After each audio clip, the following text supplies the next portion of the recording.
My dear friends and students, welcome to English Max. आज हम लोग करने जा रहे हैं सुपर टेट इंग्लिश का 15वां मॉक टेस्ट। 14 मॉक टेस्ट हम लोग ऑलरेडी कर चुके हैं।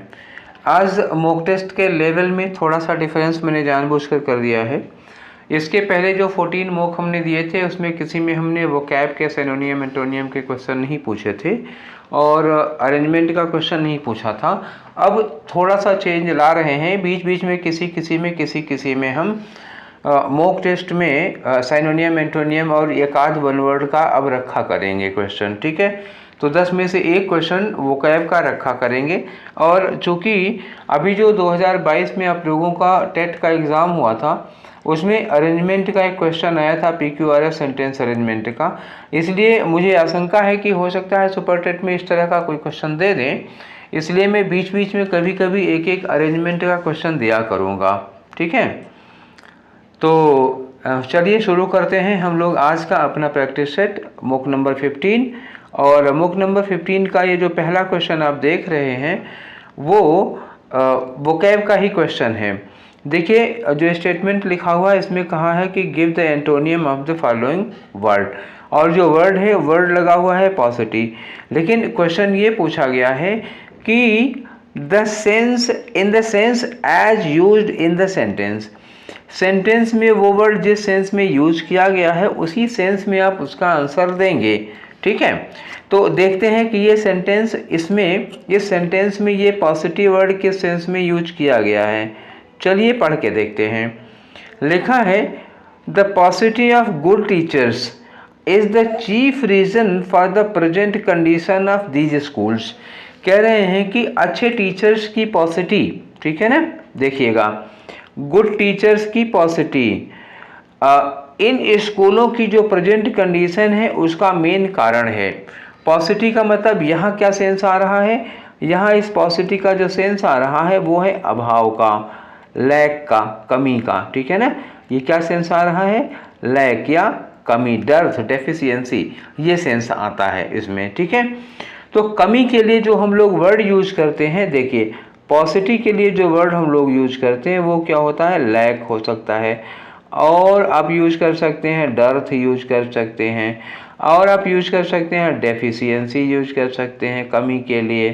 ठीक है, ये डेफिशिएंसी हो गई, डर्थ हो गया, ये वर्ड मैंने बताया था, ये डर्थ लिखा हुआ है। तो ये होता है कमाओ, अभाव या कमी। इसके लिए आप वांट भी यूज कर सकते हैं, वांट ऑफ मतलब कमी होती है, अभाव होता है। ठीक है, तो एंटोनियम बताना है ना, ये तो सिनोनियम हो गए, अब एंटोनियम बताना होगा तो इसका अपोजिट हो जाएगा। तो कमी या अभाव का अपोजिट क्या होता है, उसका अपोजिट हो जाएगा अधिकता या किसी चीज़ की एक्सेस से ज़्यादा होना। ज़्यादा होने के लिए कौन सा वर्ड हम लोग यूज करते हैं, एक तो यूज करते हैं एक्सेस, और एक्सेस के अलावा एक वर्ड यूज करते हैं हम लोग सरप्लस, जो हमारी ज़रूरत से ज़्यादा हो जाता है। एक वर्ड हम लोग यूज करते हैं अबंडेंस इसमें। ठीक है, और एक वर्ड यूज कर सकते हो आप प्लेथोरा। ठीक है, अधिकता के लिए प्लेथोरा। तो ये तमाम सारे वर्ड्स हैं जो अधिकता के लिए यूज किए जाते हैं। एक्सेस है, सरप्लस है, अबंडेंस है, प्लेथोरा है। ठीक है ना, तो अब एक बात और देखनी है यहाँ पर कि इसका पार्ट ऑफ स्पीच क्या होगा मीनिंग में। तो पॉसिटिव क्या है, यहाँ पर है नाउन। तो पॉसिटिव अगर नाउन है तो इसका जो सिनोनियम या एंटोनियम होगा दैट मस्ट बी नाउन। ठीक है, ये एक बात याद रखना कि कोई भी क्वेश्चन, कोई भी वर्ड जिस पार्ट ऑफ स्पीच का है उसका सिनोनियम या एंटोनियम उसी पार्ट ऑफ स्पीच का होगा। तो पहले यहाँ देखते हैं डर्थ का मतलब क्या होता है, अभाव, तो ये सिनोनियम हो गया। ठीक है, सिनोनियम हो या सेम मीनिंग का है, नाउन ही है, तो ये आंसर नहीं होगा क्योंकि पूछा गया है क्वेश्चन में एंटोनियम। दूसरा आ जाओ सरप्लस। सरप्लस क्या हो गया, सरप्लस का मतलब हो गया अधिकता, तो ये तो एंटोनियम है, एंटोनियम है और नाउन भी है, तो ये हमारा आंसर होगा क्योंकि हमारा क्वेश्चन भी नाउन है और ये आंसर भी नाउन है, और इसका मतलब कमी होता है, इसका मतलब अधिकता होगा, ये हमारा हो गया। अब और जो वर्ड है वो क्यों नहीं होंगे, जैसे हमने बोला था अभी अबंडेंट का मतलब होता है प्रचुर, लेकिन ये अबंडेंट होता तो ऑप्शन इसका, लेकिन जानते हैं ये क्या है, ये एक्चुअली है एडजेक्टिव। और हमको चाहिए क्या, नाउन चाहिए। अबंडेंट नहीं, अगर इसकी जगह पर अबंडेंस होता, ABONDANCE, अबंडेंस होता तब नाउन होता, तब ये आंसर हो सकता था। अभी ये फिलहाल आंसर नहीं है। और एब्सेंस क्या हो गया, एब्सेंस सिमिलर हो गया, हालांकि है नाउन, ये सिमिलर हो गया। अब दो लिहाज से हमें देखना है इसको। एक नाउन एडजेक्टिव के पॉइंट ऑफ से उस व्यू से देखना, पॉसिटिव क्या है, नाउन है, डर्थ क्या है, नाउन है, सरप्लस क्या है, नाउन है, एब्सेंस क्या है, नाउन है, अबंडेंस क्या है, एडजेक्टिव है, अबंडेंट, तो ये हमारा ऑप्शन नहीं होगा। ठीक है, दूसरे पॉइंट ऑफ व्यू से देखो, पॉसिटिव का मतलब क्या होता है, अभाव, और डर्थ का मतलब क्या होता है, अभाव, ये साइनोनियम हो गया, नहीं होगा। सरप्लस का मतलब क्या हुआ, अधिकता, ये एंटोनियम होगा, ये आंसर हो सकता है। एब्सेंस का मतलब कमी हो गई, ये साइनोनियम हो गया, ये आंसर नहीं होगा। तो दो पॉइंट ऑफ व्यू से देखना पड़ेगा आपको। एक तो पार्ट ऑफ स्पीच मिलानी पड़ेगी कि जिस पार्ट ऑफ स्पीच का वर्ड है उसी वर्ड का हमें साइनोनियम एंटोनियम चाहिए। दूसरी बात क्या होती है, उसका सेंस देखना पड़ेगा। ठीक है ना, तो दो लिहाज से हमने ये काम किया। चलिए, आपको आंसर समझ में आ गया होगा कि कैसे करना है। जो वोकैब का क्वेश्चन है साइनोनियम एंटोनियम का, उसमें हमें क्या ध्यान रखना पड़ेगा, ये था जरा सोच के करना। ठीक है ना, कहीं गलती ना कर बैठो जल्दबाजी में। ठीक है, तो अगला क्वेश्चन है हमारा, यहाँ पूछा जा रहा है साइनोनियम। तो साइनोनियम बताना है अब की बात। तो साइनोनियम किस वर्ड का बताना है आपको, ट्राइवियल का बताना है। क्वेश्चन पढ़ते हैं, the busy person can not waste his time. जो बिजी पर्सन है वो अपना टाइम बर्बाद नहीं कर सकता है ट्राइवियल इशूज़ पर। ट्राइवियल इशूज़ का मतलब क्या हुआ, छोटे मोटे मामूली। ठीक है ना, तो बिजी पर्सन मामूली या तुच्छ या छोटे मोटे मामलों पर, छोटे मोटे विषयों पर, छोटी मोटी बातों पर अपना टाइम बर्बाद नहीं करते। मतलब मामूली मतलब क्या हो, जो बहुत बहुत महत्वपूर्ण ना हो। ठीक है ना, तो एक ट्राइवियल हो गया। अब ट्राइवियल में क्या हो गया, अनइम्पोर्टेंट। अब एक बात देखना, एक तो मामूली हो गया, दूसरी बात ये क्या है, एडजेक्टिव है। हमें ये ध्यान रखना पड़ेगा, ये भी एडजेक्टिव, ये भी एडजेक्टिव, ये भी एडजेक्टिव, तो ये भी एडजेक्टिव, ये इसमें चार के चारों एडजेक्टिव हैं। तो इसमें हमें कोई ज़्यादा मदद नहीं मिली एडजेक्टिव से, कोई छांट नहीं पाए, चारों ऑप्शन एडजेक्टिव हैं। अब केवल सेंस पे जाना होगा। ट्राइबल का मतलब क्या होता है, महत्वहीन, जिसका कोई खास महत्व ना हो, और अनइम्पोर्टेंट का मतलब होता है महत्वहीन। क्योंकि रूड मतलब क्या होता है, रूड मतलब होता है असभ्य, थोड़ा जाहिल टाइप का। ट्राइवियल का मतलब क्या होता है, ये ट्राइबल एक्चुअली लिखा हुआ है, तो ट्राइबल का मतलब क्या होता है, जनजातीय से रिलेटेड है। क्रूड का मतलब क्या होता है, अपरिष्कृत, जो रिफाइंड ना हो। ठीक है ना, तो ये सेंस में आ जाएगा। तो महत्वहीन या कम महत्वपूर्ण के लिए यही अनइम्पोर्टेंट वर्ड, एक ही वर्ड ही मिल रहा है, इसलिए ये होगा। ट्राइवियल का दूसरा साइनोनियम अगर चाहते हो तो ट्राइवियल का मतलब, एक तो ट्राइवियल हो गया, एक अनइम्पोर्टेंट हो गया, एक वर्ड और आता है इसके लिए, ट्रिफल। कई बार आता है ऑप्शन में, ये ज़्यादा मिलता है। ट्रिफल का मतलब होता है महत्वहीन, बहुत इनसिग्निफिकेंट आ जाएगा। हाँ, एक वर्ड और ले सकते हो, इनसिग्निफिकेंट, इसके लिए यूज कर सकते हो। अनइम्पोर्टेंट यहाँ पर दिया ही हुआ है, तो आपको सारे के सारे मिल गए, ट्राइवियल, ट्रिवियल और इनसिग्निफिकेंट और अनइम्पोर्टेंट हो गया। ठीक है ना, तो ये दूसरे के इतने सारे साइनोनियम हो गए। नोट कर लीजिएगा, जो वर्ड्स हम आपको बता रहे हैं उसमें से अगर कोई वर्ड की मीनिंग आपको नहीं आती है या कोई वर्ड नहीं आता तो सिनोनियम एंटोनियम नोट करते रहिएगा। ये जो मैं आपको बता रहा हूँ इतने सारे सिनोनियम एक वर्ड के, वो यूं ही नहीं बता रहा हूँ, अनायास नहीं बता रहा हूँ, मेरा मुंह नहीं दर्द कर रहा है कि मैं आपको बताऊँ इसके इतने सिनोनियम होते हैं, इसके एंटोनियम होते हैं। This was just for you to note down. ठीक है ना, ये आप नोट कर लीजिएगा, वीडियो को पॉज करिए और लिख लीजिए, कापी कलम लेके बैठा करिए डिस्कशन देखने के लिए। चलिए ठीक है, अगला क्वेश्चन क्या है, अगला क्वेश्चन है एरर फाइंड आउट करना है। क्वेश्चन 3 और 4 से आपको दो क्वेश्चन दिए हुए हैं, इसमें से एरर निकालिए। एरर देखिए क्या लिखा है यहाँ पर, रडार इक्विपमेंट्स, रडार में जो इक्विपमेंट लगते हैं। आगे लिखा है that is to be used, radar में जो भी इक्विपमेंट यूज किए जाने हैं फॉर शिप्स। ठीक है, तो वो जो शिप में रडार लगती है उसके लिए, तो मस्ट बी इंस्टॉल्ड केयरफुली, वो बड़ी सावधानी से इंस्टॉल किया जाना चाहिए। ये क्वेश्चन सब्जेक्ट वर्ब एग्रीमेंट का है। जब मैंने सब्जेक्ट वर्ब एग्रीमेंट का पढ़ाया था, आप लोगों के पास होगा, और जिन लोगों ने नहीं देखा है उन लोगों से रिक्वेस्ट है कि वो देख लें। आप लोगों में से कई सारे लोग हैं जिन्होंने बाद में ज्वाइन किया है, तो आप लोगों के लिए बता दूं कि चैनल पर सब्जेक्ट वर्ब एग्रीमेंट का रूल और प्रैक्टिस सेट दोनों है। एक रूल का है जिसमें 50-55 मिनट का वो एक वीडियो है, एक ही वीडियो में सारे रूल्स सब्जेक्ट वर्ब एग्रीमेंट के मैंने समझा दिए हैं। उसके बाद 40-40 क्वेश्चन के 2 प्रैक्टिस सेट हैं। आपको PDF भी मिल जाएगा, चैनल लिंक आपको पता ही है, इंस्टाग्राम नहीं, टेलीग्राम पे आपको वो क्वेश्चन मिल जाएंगे। नहीं तो आप मुझको सीधे व्हाट्सएप करिए कि सर हमको इस चीज़ का PDF चाहिए, हम आपको भेज देंगे। क्लियर बात होगी। तो सब्जेक्ट वर्ब एग्रीमेंट पे ये सारी चीज़ें, ये सारे रूल्स हमने समझाए हैं। उसी में एक रूल ये भी था, ठीक है। देखो क्या रूल था, ये जो दैट लगा हुआ है ये रिलेटिव प्रोनाउन है। रिलेटिव प्रोनाउन है, इसका मतलब क्या है, जो, हु की तरह लगा हुआ है। और ये किसके लिए लगा हुआ है, रडार इक्विपमेंट्स के लिए लगा हुआ है। ये देखो जो दैट लगा है किसके लिए, रडार इक्विपमेंट्स के लिए। तो ये जो इज लगी है, ये इज किसके लिए लगेगी पता है ना, ये रडार, ये इक्विपमेंट्स के लिए लगेगी। अगर ये इक्विपमेंट्स प्लूरल है तो ये इज भी प्लूरल होनी चाहिए, और गलती यहीं पर हो गई, ठीक है ना।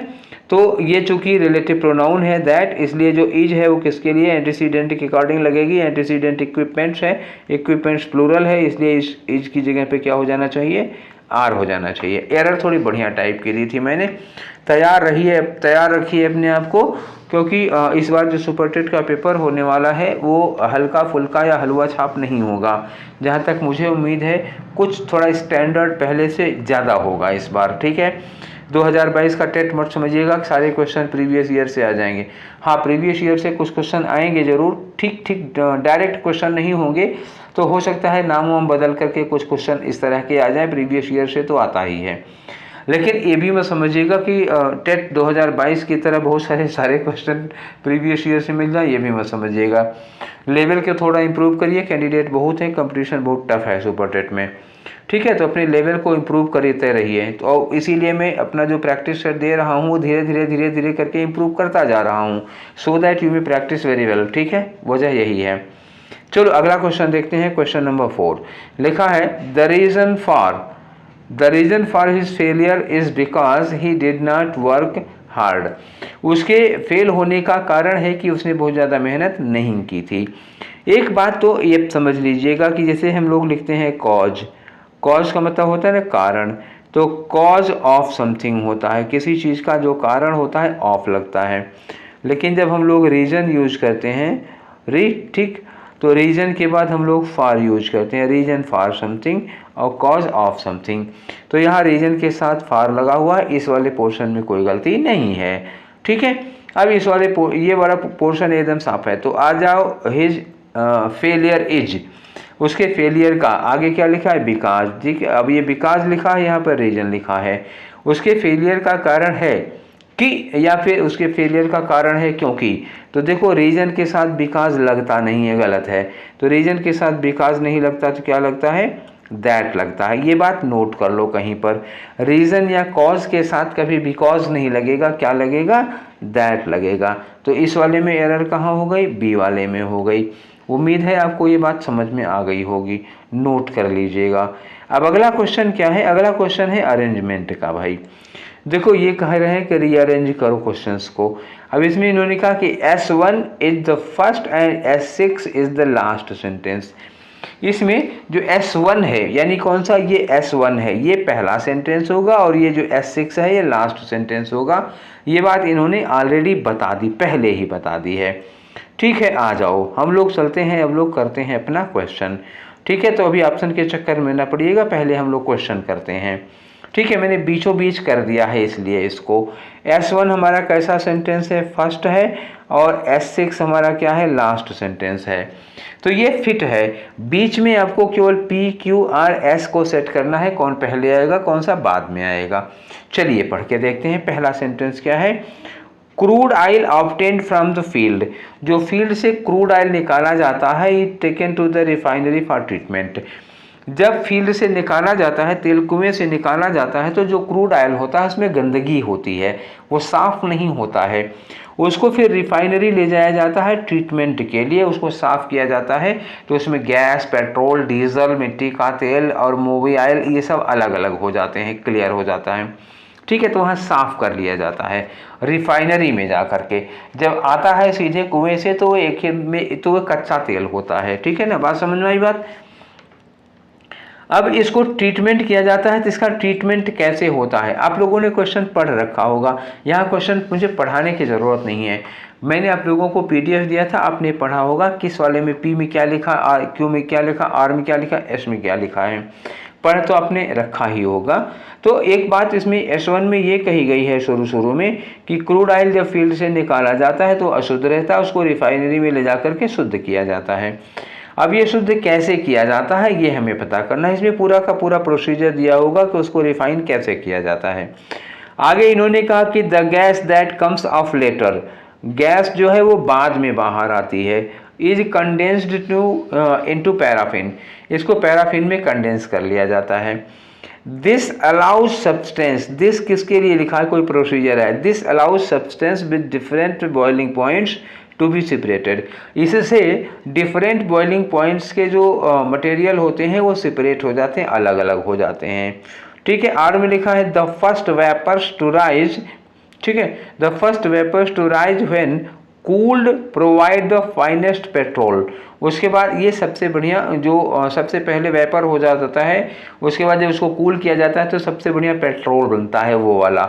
तो सबसे पहले प्रोसेस में सबसे पहले क्या निकलता है, पेट्रोल निकलता है। और उसके बाद में क्या निकली थी, गैस। ध्यान देना यहाँ लिखा है ना द फर्स्ट, सबसे पहले क्या आता है, फाइनेस्ट पेट्रोल। उसके बाद ये क्या है इन्होंने, gas that comes of later, बाद में गैस आती है। इसका मतलब क्या हुआ, आर हमें पहले लगाना पड़ेगा क्योंकि फर्स्ट में पेट्रोल आता है, उसके बाद पीएम को लगाना पड़ेगा। कहीं उन्होंने कहा कि लेटर लिखा है ना ये बाद में आती है, तो क्या कहाँ ये फर्स्ट, कहाँ ये लेटर, ये बाद में आती है। तो जाहिर सी बात आर के बाद हमें पी लगाना पड़ेगा। ठीक है ना, दो बन गए। इसके बाद इन्होंने कहा कि the commonest form of treatment is heating, सबसे कॉमन तरीका ट्रीटमेंट का है हीटिंग। ये किससे मैच कर रहा है, ये ट्रीटमेंट से मैच कर रहा है।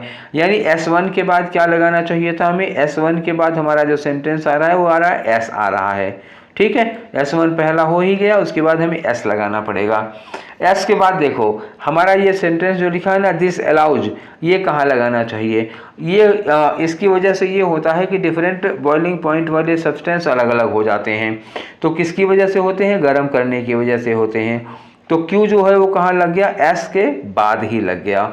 तो कुल मिलाकर के आइडिया क्या लगी कि जब ये कहा जाता है कि रिफाइनरी लाया जाता है, रिफाइनरी के बाद वहाँ ट्रीटमेंट किया जाता है, और इस ट्रीटमेंट में क्या होता है, कॉमन फॉर्म ट्रीटमेंट का क्या है, उसको हीट किया जाता है। तो सबसे पहला सेंटेंस क्या हुआ, S हुआ। उसके बाद क्या है, जब हीट करते हैं तो हीट करने के बाद दिस अलाउ सब्सटेंस, ये दिस अलाउ, दिस का मतलब क्या हुआ, वही हीट करना, तो ये हो गया दूसरा वाला। इसके बाद क्या होगा, सबसे पहले निकलेगा पेट्रोल, ये तीसरा वाला हो गया। उसके बाद गैस आती है लेटर, तो ये हो गया चौथा वाला सेंटेंस। इसका मतलब क्या होगा, हमारा क्रम होगा, पहले होगा S, उसके बाद होगा Q, उसके बाद क्या होगा R, R के बाद क्या होगा P। ये हमारा SQRP हमारा ऑर्डर हुआ। तो SQRP हम ढूंढते हैं कि हमारा आंसर कहाँ है। ठीक है ना, SQRP ये देखो ये मिला हमें SQRP। ठीक है ना, R से स्टार्ट नहीं होगा, इससे शुरू होगा, तो S के बाद R नहीं आएगा, S के बाद Q आएगा। क्लियर, तो आंसर क्या हुआ आपका A हुआ। ठीक है ना, समझ में आ गया होगा कि कैसे इसको अरेंज किया गया। चलो अगला क्वेश्चन करते हैं। हमारा अगला क्वेश्चन है क्वेश्चन नंबर 6, और कह रहे हैं कि इसमें आपको कंपाउंड सेंटेंस पता करना है। तो कंपाउंड सेंटेंस कैसे पता करेंगे आप, जो कोऑर्डिनेटिंग कंजंक्शन से कनेक्ट किया जाएगा। किससे, कोऑर्डिनेटिंग कंजंक्शन से कनेक्ट किया गया होगा। अब इसके लिए आपको ज़रूरत ये होगी कि आप पहचानते हैं कि कोऑर्डिनेटिंग कंजंक्शन कौन से होते हैं।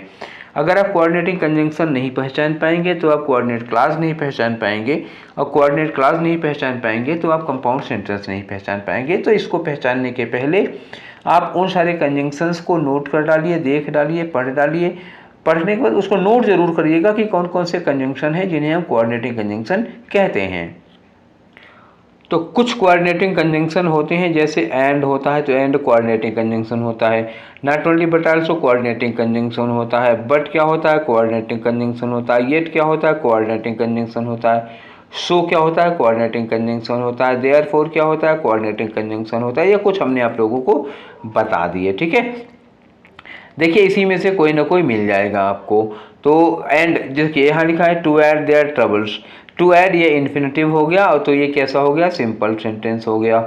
लिखा है हैविंग नो मनी, ये एक फ्रेज है, आई कुड नॉट गिव, एक ही वर्ब, मेन वर्ब केवल एक लगी हुई है, तो ये कैसा सेंटेंस हो गया, सिंपल सेंटेंस हो गया। आई लव्ड हिम, एक सेंटेंस ये हो गया। बिकॉज के बाद ही वॉज माई फ्रेंड, दो सेंटेंस है लेकिन जुड़ा किससे, बिकॉज से। बिकॉज एक सबऑर्डिनेटिंग कंजंक्शन होता है, तो इससे क्या बनता है सेंटेंस, कॉम्प्लेक्स सेंटेंस बनता है। ठीक, ये कॉम्प्लेक्स हो गया। The servant ran away and, added to my trouble. रैन अभी क्या होगा, एक वर्ब ये हो गई और एडेड एक वर्ब ये हो गई, तो हमारे पास दो वर्ब हो गई, दो वर्ब एंड से जुड़ी है और एंड जो होता है वो कोऑर्डिनेटिंग कंजंक्शन होता है और यही सेंटेंस क्या होगा आपका, कंपाउंड सेंटेंस कहा जाएगा। ठीक है ना, ये जो एंड से जुड़ा हुआ है। क्लियर हो गई बात, समझ में आ गई। तो एंड अभी मैंने बताया था कि एंड कोऑर्डिनेटिंग कंजंक्शन होता है और एंड से जो दो सेंटेंस जुड़े हुए हैं वो क्या हो गए, कंपाउंड हो जाएंगे। ये हो गया आपका कंपाउंड सेंटेंस। कौन सा हुआ आंसर, डी। क्लियर हो गई बात, ठीक है। चलिए तो फिर आते हैं ये क्वेश्चन नंबर 7 पे। क्वेश्चन नंबर 7 क्या कह रहा है कि आप फिगर ऑफ स्पीच पहचानिए। फिगर ऑफ स्पीच पहचानने के लिए देखिए पहले सेंटेंस पढ़ना पड़ेगा कि माई टीथ व चैटरिंग, मेरे दांत, टीथ मतलब टीथ क्या करे, चैटरिंग कर रहे थे। चैटरिंग का मतलब यहाँ क्या होगा, कटकटाना, ठंड लग रही होगी और क्या, ठीक है। तो मेरे दांत कटकटा रहे थे, ठंड लगेगा कड़कड़ कड़कड़, जिसे कभी देखते हो ना जाड़े में ठंडे ठंडे पानी से नहा लो उसके बाद दांत बजना शुरू होते हैं ना, कड़कड़ कड़कड़ कड़कड़ कड़कड़ करने लगते हैं। आगे लिखा as we waited in the freezing cold for bus to arrive, तो एकदम फ्रीजिंग ठंड जमा देने वाली ठंड में हम बस का इंतजार कर रहे थे तो दांत कटकटाने लगे थे। अब जहाँ भी कटकटाना, जिसे भी साउंड आने लगा ना, दांत कटकटाने का साउंड आ रहा है, ठीक है। तो जब साउंड आने लगता है किसी चीज़ का, एक बार फिगर ऑफ स्पीच में मैंने बताया था कि कुत्ता भौंक रहा है, फिगर ऑफ स्पीच नहीं हुआ, कुत्ता भौं भौं कर रहा है, ये क्या हो गया, फिगर ऑफ स्पीच हो जाता है। घड़ी टिक टिक कर रही है, जूते चर चर कर रहे हैं, तो ऐसे जो साउंड आया करता है, मक्खियाँ भिन भिना रही हैं, ठीक है। तो ये जो जानवरों के या चीज़ों की जो आवाज़ें आने लगती हैं, ठीक है, दांत कटकटाना भी इसी में आ जाएगा। तो कौन सा फिगर ऑफ स्पीच होता है, ये होता है ओनोमोटोपोइया। ये ओनोमेटोपोइया है। इसमें ओनोमेटोपोइया में क्या आता है, साउंड दिया होता है किसी चीज़ का, ठीक है ना। तो उस सेंटेंस में साउंड आता है, जब साउंड आए तो समझ लेना ओनोमेटोपोइया है, ठीक है। वैसे जल्दी ही मैं फिगर ऑफ स्पीच पर एक वीडियो बनाने वाला हूँ, ठीक है ना, बहुत जल्दी, जितनी जल्दी हो सकेगा उतनी जल्दी, ठीक है। तो आओ, ये रहा हमारा क्वेश्चन नंबर 8, ठीक है ना। अब क्वेश्चन नंबर 8 में देखो क्या दिया हुआ है, एक सेंटेंस दिया है, ठीक है। तो ये सीडीपी का क्वेश्चन है, पीडागोजी का क्वेश्चन है, इंग्लिश पीडागोजी का। फॉर, क्वेश्चन बड़ा ध्यान से पढ़िएगा, फॉर इंग्लिश, इंग्लिश जहाँ पर सेकेंड लैंग्वेज मानी जाती है, ठीक है ना। For English as a second language, याद रखिएगा इस बात को, वरना आपका आंसर गलत हो जाएगा। जहाँ इंग्लिश को सेकेंड लैंग्वेज माना जाता है, वहाँ पर एक्विजिशन पुअर एनवायरनमेंट किसको कहेंगे, ठीक, याद रखिएगा। ऐसे जगह पर एनवायरनमेंट की बात हो रही है जहाँ इंग्लिश को सेकेंड लैंग्वेज माना जाता हो। तो जहाँ इंग्लिश को सेकेंड लैंग्वेज माना जाता होगा वहाँ पर इंग्लिश मदर टंग नहीं होगी, घर में बोली नहीं जाती होगी, दो बात खास तौर से होगा। तो एक्विजिशन पुअर एनवायरनमेंट किसको कहोगे, कहाँ एक्विजिशन पुअर एनवायरनमेंट होगा। अब ये घर परिवार छोड़ के ही होगा। अब आगे देखो, तो पहला सेंटेंस दिया है कि हिंदी या mother tongue is the lingua franca, ठीक। यहाँ कह रहे हैं जो इंग्लिश है वो आपकी सेकेंड लैंग्वेज है। इंग्लिश अगर सेकेंड लैंग्वेज है तो इंग्लिश जो है वो मदर टंग नहीं होगी, वो लिंगुआ फ्रैंका नहीं होगी। तो वहाँ पर हिंदी जो है वो क्या है, मदर टंग है या लिंगुआ फ्रैंका है, ठीक है ना। तो वहाँ लिंगुआ फ्रैंका, तो यहाँ पे एक्विजिशन पुअर एनवायरनमेंट नहीं कहेंगे भाई। जब आप इंग्लिश को सेकेंड लैंग्वेज की बात कह रहे हो तो हिंदी तो वहाँ की मदर टंग होगी, हिंदी वहाँ की लिंगुआ फ्रैंका होगी ही होगी। तो ये बात हमारी सही नहीं है, ये बात क्या है, ठीक है, मतलब ये बात तो सही है, तो ये गलत नहीं होगी। लैंग्वेज एक्विजिशन पुअर एनवायरनमेंट कहाँ होगा, वहाँ मदर टंग हिंदी होने से नहीं होगा। और दूसरा देखते हैं, English language is used only in the classroom, English language केवल क्लासरूम में यूज की जाती है, ये बात भी सही है, ठीक है ना। ये दोनों बातें सही हैं। अगर इंग्लिश सेकेंड लैंग्वेज है तो हिंदी मदर टंग होगी, ये बात सही है। और इंग्लिश केवल क्लासरूम में बोली जाएगी, ये भी बात सही है, क्योंकि लिंगुआ फ्रैंका हिंदी है, ठीक है, बच्चों की मदर टंग हिंदी है, इंग्लिश सेकेंड लैंग्वेज है तो केवल क्लासरूम में ही बोली जाती है वो, ऐसे माहौल में। आगे कह रहे हैं English is not spoken at home at all, घर पे अंग्रेजी नहीं बोली जाती है, तो ये भी बात है ना। अगर उन लोगों की लिंगुआ फ्रैंका मदर टंग हिंदी है या उनकी लैंग्वेज अंग्रेजी जो है सेकंड लैंग्वेज है तो घर पे नहीं बोली जाएगी ना इंग्लिश, ये भी बात तो सही है। आगे देख रहे हैं कि access to English learning material, जो इंग्लिश लर्निंग मटेरियल है उसकी एक्सेस बच्चों को अनअवेलेबल है, इसको कहते हैं एक्विजिशन पुअर एनवायरनमेंट। जहाँ पर इंग्लिश सेकेंड लैंग्वेज है वहाँ भी इंग्लिश लर्निंग मटेरियल तक बच्चों की एक्सेस ज़रूर होनी चाहिए। अगर इंग्लिश लर्निंग मटेरियल तक बच्चों की एक्सेस नहीं है तो वो एक्विजिशन पुअर एनवायरनमेंट कहा जाता है। बात समझ गए? तो ये होगा आपका डी। ठीक है, आप लोगों को वो ABC भी लग रहा होगा ना, वो ABC नहीं है, क्योंकि पहले ही बोला था कि इंग्लिश जो है यहाँ पे कंडीशन है इंग्लिश सेकेंड लैंग्वेज है। इंग्लिश सेकेंड लैंग्वेज होगी तो ये बात ट्रू है, ये बात ट्रू है, ये बात ट्रू है, ये तो होती ही है इंग्लिश सेकेंड लैंग्वेज होने पर।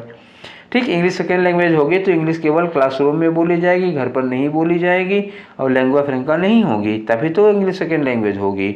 हाँ, लेकिन इंग्लिश लर्निंग मटेरियल ज़रूर अवेलेबल होना चाहिए। अगर इंग्लिश लर्निंग मटेरियल नहीं अवेलेबल है तो एक्विजिशन पुअर एनवायरनमेंट कहा जाएगा उसको। ठीक है, तो उम्मीद है कि ये 8वां क्वेश्चन आपको समझ में आ गया होगा अच्छे से। ठीक है ना, अच्छे से मतलब अच्छे से। चलो, तो क्वेश्चन नंबर 9 to 10 क्या है? क्वेश्चन नंबर 9 to 10 देखो, एक पैसेज है, उस पैसेज से 2 क्वेश्चन दिए हुए हैं, 2 क्वेश्चन है 9th और 10th।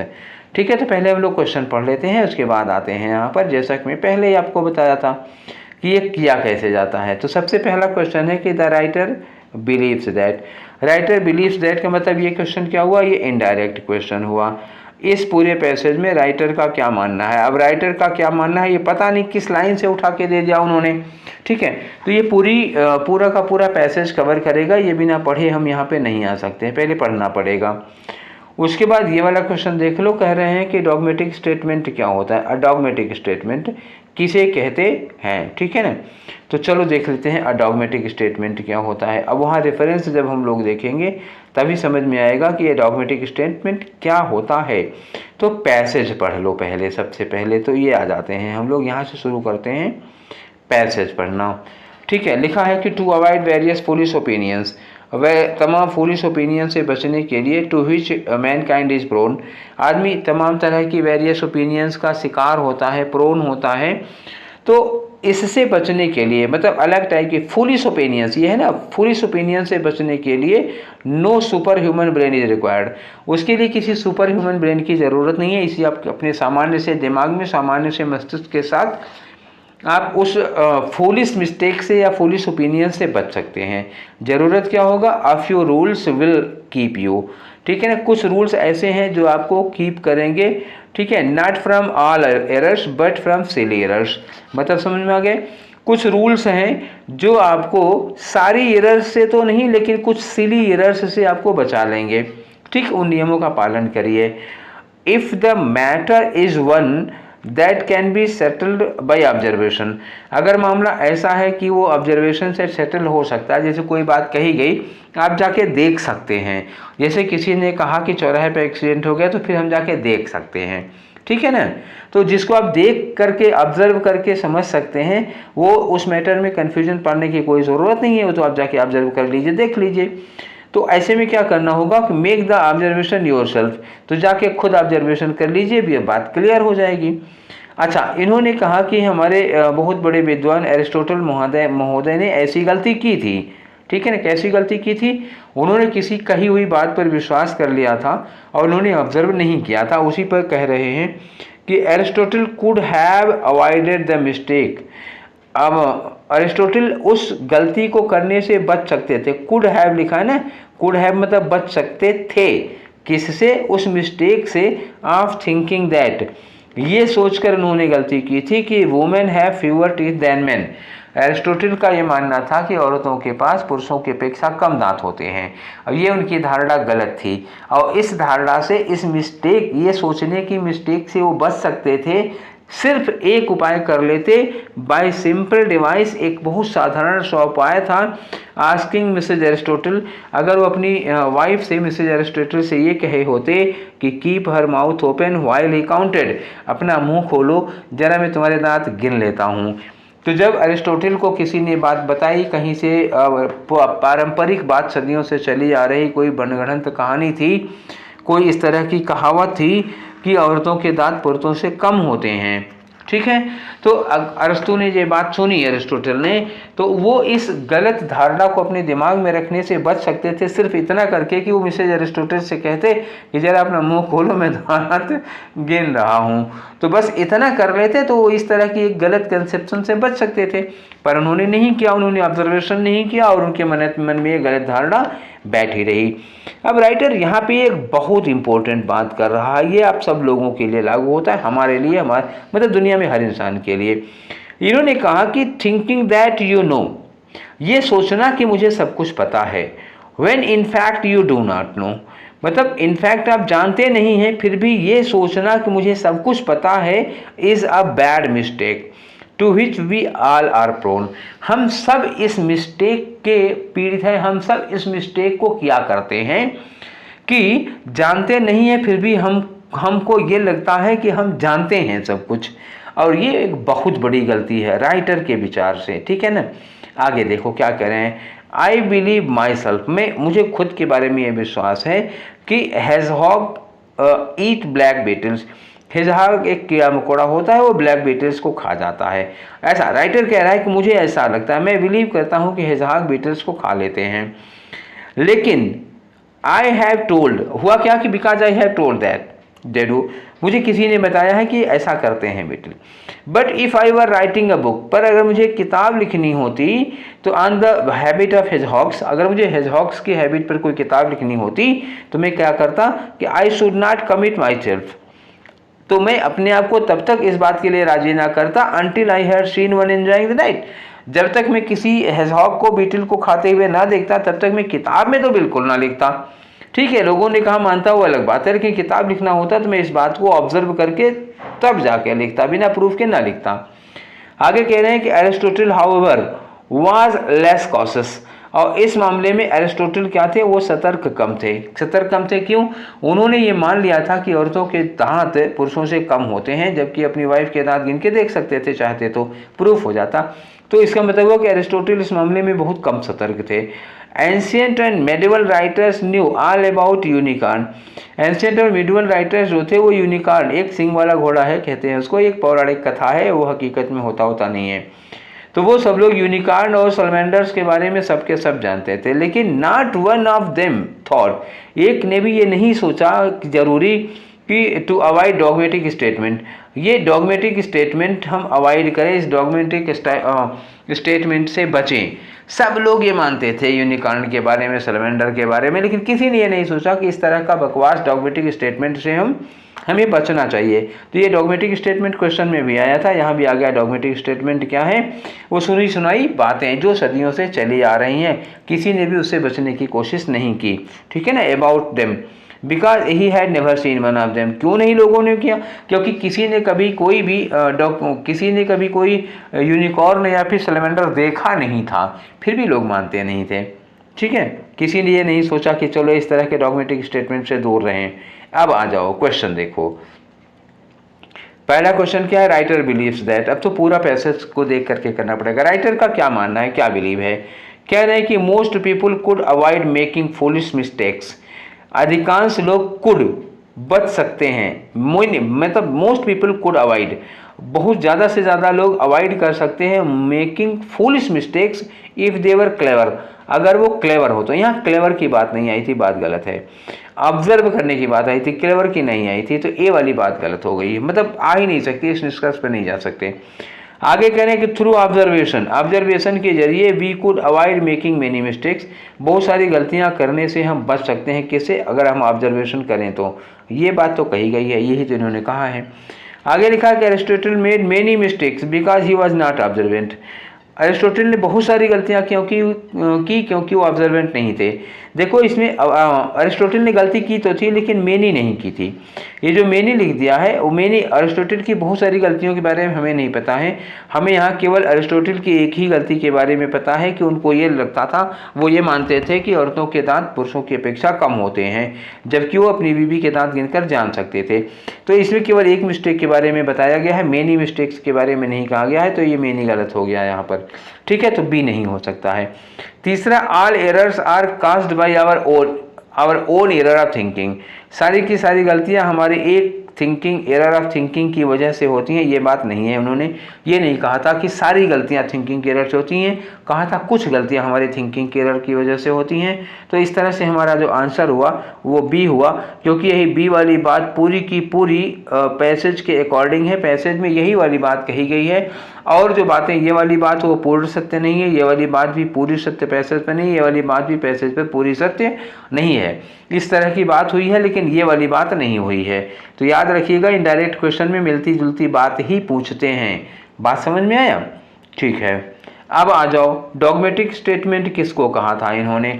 जब वही यूनिकॉर्न और सैलेंजर की बात हो रही थी तो कहा गया ना कि मिडवल और एंशिएंट पीरियड के लोग सब लोग इस पर विश्वास करते थे, मानते थे, पर किसी ने देखा नहीं था, किसी ने इसको ऑब्जर्व नहीं किया था, किसी ने भी ये कोशिश नहीं की, किसी ने ये कष्ट नहीं उठाया कि इस तरह के डॉगमेटिक स्टेटमेंट से बचा जाए। तो डॉगमेटिक स्टेटमेंट क्या होता है? डॉगमेटिक स्टेटमेंट कन्विंसिंग होगा? नहीं, बिल्कुल नहीं होगा, कन्विंसिंग हो ही नहीं सकता। प्रूव्ड होगा? बिल्कुल प्रूव्ड नहीं होगा, वो पीढ़ियों से चला आ रहा है, सुनी सुनाई बात होती है।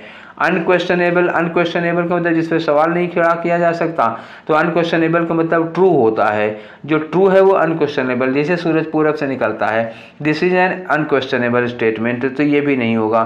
तो फिर क्या होगा? डाउटफुल स्टेटमेंट है। डाउटफुल स्टेटमेंट का मतलब होता है कि कोई ऐसी बात कही गई है जो है कि नहीं है, इस बारे में डाउट हो। तो यहाँ पर यही डाउटफुल स्टेटमेंट का इसका सेंस था, तो इसका ऑप्शन क्या हो गया? डी हो गया। हमेशा ध्यान रखिएगा कि वहाँ जिस रेफरेंस में आया हो हमें वही आंसर लेना पड़ेगा। क्लियर हो गई बात? तो ये थे हमारे 10 क्वेश्चन सेट नंबर 15 के। ये सेट आप लोगों को लेवल और स्टैंडर्ड के हिसाब से कैसा लगा? प्लीज़ ये बात हमको ज़रूर बताइएगा कि ये जो सेट था वो आप लोगों को कैसा लगा। हाँ, एक राय मैं आप लोगों से और लेना चाहता हूँ, ये मेरी आप लोगों से पर्सनल बात है, निजी बात है। देखो, जो हम लोग प्रैक्टिस कर रहे हैं सुपर टेट की, उसमें हम 10 क्वेश्चंस दिया करते हैं, ठीक है ना। जबकि टेट में और सुपर टेट में क्वेश्चन लगभग इंग्लिश में एक ही जैसे पूछे जाते हैं, सीडीपी में अलग अलग टाइप के क्वेश्चन पूछे जाते हैं, लेकिन टेट और सुपर टेट में जो अंग्रेजी के क्वेश्चन है वो एक ही जैसे हैं, ठीक है ना। और सुपर टेट में हम 10 क्वेश्चन देते हैं। अगर मैं टेट की प्रैक्टिस कराता हूँ तो क्वेश्चन का लेवल यही रहेगा, लेकिन उसमें 30 क्वेश्चन दिए जाएंगे। क्लियर बात समझ में आ गई? तो अगर आपको एक सप्ताह में 30 क्वेश्चन में दे देता हूँ, एक सेट टेट का कराता हूँ, तो टेट का एक सेट का मतलब हो गया कि हम सुपर टेट के 3 सेट कर रहे हैं, ठीक है। तो एक दिन में 30 क्वेश्चन मिल जाएंगे, और हमको भी ज़रा जी खोल के क्वेश्चन पूछने का मौका मिल जाएगा, तो वेराइटी ऑफ क्वेश्चन ज़्यादा होंगे। होता सब कुछ वही है, जो टेट में 30 क्वेश्चन में जो क्वेश्चन होंगे वही सुपर टेट की ही तरह के जो 10 क्वेश्चन सुपर टेट में होते हैं, वो क्वेश्चन की संख्या 3 गुनी हो जाएगी, लेवल वही रहेगा, टॉपिक वही रहेंगे, बस हमको थोड़ा चांस और तरह के क्वेश्चन पूछने का मिल जाएगा। 10 क्वेश्चन होता है तो हम अपने मन के सारे क्वेश्चन जो मन करता है वो पूछ नहीं पाते हैं। 30 होंगे तो अच्छे से पूछ लेंगे। अब हफ्ते में एक सेट अगर कर रहे हैं तो ठीक ठाक 20-25-30 क्वेश्चन तो कम से कम मिल ही जाने चाहिए। इस बारे में आप लोगों की राय इनवाइटेड है, ठीक है ना।